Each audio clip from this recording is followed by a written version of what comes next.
दोस्तों एक सवाल हमेशा से, क्या ईश्वर होते हैं, क्या भगवान होते हैं? दोस्तों ये ऐसा सवाल है जिसका जवाब कोई भी व्यक्ति पूर्ण तरीके से नहीं दे सकता, क्योंकि भगवान को किसी ने देखा नहीं है और जो चीज देखी नहीं है उस चीज को पूर्णतः स्पष्ट ठहरा देना किसी की बस की बात नहीं है। लेकिन फिर भी लोग इसे नकारते भी नहीं हैं, लोग इस पर भरोसा भी करते हैं कि ईश्वर होता है। दोस्तों दुनिया में 90% लोग होते हैं जो पूर्णतः भगवान पर विश्वास करते हैं। 10% लोग ऐसे होते हैं जो पूर्णतः नास्तिक होते हैं, वो किसी भी धर्म को, किसी भी भगवान को नहीं मानते। जब उन 90% लोगों से ये सवाल किया जाता है कि भगवान है, तो वो ना तो इसे पूरी तरह से स्वीकार करते हैं, ना ही इसे पूरी तरह से नकारते हैं, क्योंकि भगवान को किसी ने नहीं देखा। ईश्वर कैसा होता है, उसका रंग, आकार, रूप क्या है? जब ये सवाल लोगों के सामने आता है तो लोग कहीं ना कहीं सोच में पड़ जाते हैं, हैरानी सी हो जाती है कि क्या ईश्वर होते हैं। यदि दोस्तों गहराई से देखा जाए तो इस बड़ी सोच, बड़ी गहराई है ईश्वर के होने का और ईश्वर के ना होने का। लेकिन दोस्तों जरा सोचिए, कौन है जो इस सृष्टि को चला रहा है? कौन है एक पौधे को पेड़ का आकार दे रहा है? कौन है एक छोटे से बच्चे को एक वयस्क बना रहा है, वयस्क होने के बाद उसे बुजुर्ग बना रहा है? कौन सी ऐसी शक्ति है समय का परिवर्तन अपने आप कर रहा है? क्योंकि दोस्तों इतनी बड़ी दुनिया है, लोग अपने ही दुख में, अपने ही काम में इतने व्यस्त हैं, इतने परेशान हैं, दूसरों के काम से कोई मतलब नहीं है।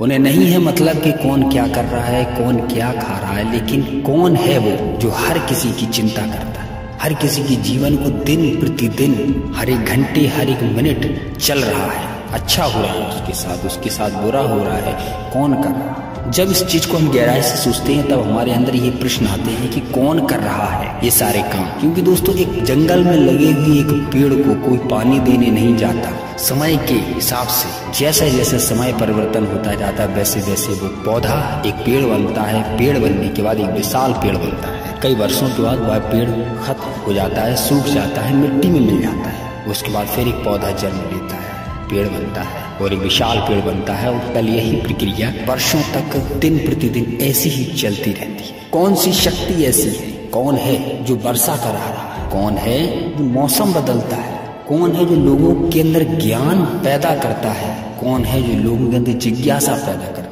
दोस्तों यदि देखा जाए तो हमारा शरीर ही ब्रह्मांड है, सारी चीजें इसमें समावेश है। दोस्तों जैसी हमारी पृथ्वी है ऐसे कई हजारों ग्रह, और जैसी हमारी गैलेक्सी है ऐसी कई गैलेक्सी पूरे ब्रह्मांड में है। बहुत सी ऐसी है कि जहाँ जीवन संपन्न है, आज भी जीवन चल रहा है और वर्षों करोड़ों वर्ष से जीवन चल रहा है, करोड़ों वर्षों से प्रकाशमान है।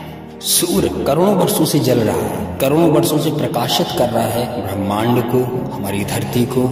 लेकिन फिर भी यदि सोचने वाली बात है, कौन है वो जो ये सब कर रहा है? बच्चा जब गर्भ में आता है तो उसके पहले दिन से लेके 9 महीने तक की वो प्रोसेस समय दर समय बदलता रहता है। वो प्रोसेस वो कौन करता है? कैसे एक बच्चा कैसे ही गर्भ में आ जाता है? ये सारी प्रोसेस जो चलाता है दोस्तों, वह एक ऐसी दिव्य शक्ति है, ऐसा विश्वास है जिसे हम भगवान कहते हैं। लोग उसे मंदिर में ढूंढें या मस्जिद में ढूंढें, कहीं भी ढूंढें, ईश्वर सब जगह होता है, सब जगह उसका प्रभाव है। दोस्तों यदि ईश्वर हमें सामने से दिखाई देता तो हम शायद उसका इतना सम्मान ना करते, इतना विश्वास ना रखते। क्योंकि आपने दोस्तों आपने देखा होगा, यदि हमारा कोई मित्र या कोई दोस्त है हमारा, जब तक हम दूर रहते हैं तब तो उसके और हमारे रिश्ते काफी अच्छे बने रहते हैं। लेकिन जब कुछ समय बाद यदि वो हमारे पास आकर रहने लगे तो कुछ हफ्ते, कुछ महीने या कुछ सालों बाद उससे हमारे रिश्ते बिगड़ जाते हैं। कारण होता है कि वो चीज हमें सामने दिखाई देती है, तो जो चीज हमारे सामने होती है, कुछ प्रॉफिट भी होते हैं, कुछ लॉस भी होते हैं। इस तरह से संबंध हमारे खराब हो जाते हैं। दोस्तों यदि भगवान दिखाई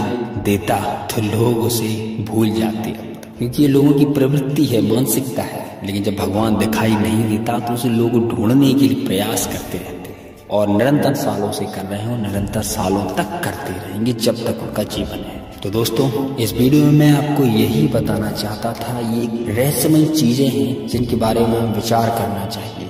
कुछ लोग पूरी तरह से ईश्वर को नकार देते हैं कि ईश्वर है ही नहीं, भगवान है ही, लेकिन ऐसा नहीं है दोस्तों, ऐसा भी नहीं है। ईश्वर हर उस व्यक्ति के साथ है जो व्यक्ति ईश्वर के साथ है, जो भगवान के प्रति अपनी श्रद्धा, अपनी आस्था रखता है। और सबसे बड़ी बात, उसके अंदर धैर्य है, उसके अंदर सहनशीलता है, उसमें मानवता है, लोगों के प्रति आदर सत्कार है, ऐसे व्यक्तियों के साथ ईश्वर हमेशा उसके साथ रहता है, बस उसको संरक्षण देता है। तो दोस्तों, इस वीडियो का मतलब यही है कि ईश्वर हमारे साथ है और हमें उस पर विश्वास करना चाहिए, उस पर भरोसा करना चाहिए। वो हमारी सदैव रक्षा करे। इसी के साथ इस वीडियो को मैं खत्म करता हूँ दोस्तों। धन्यवाद।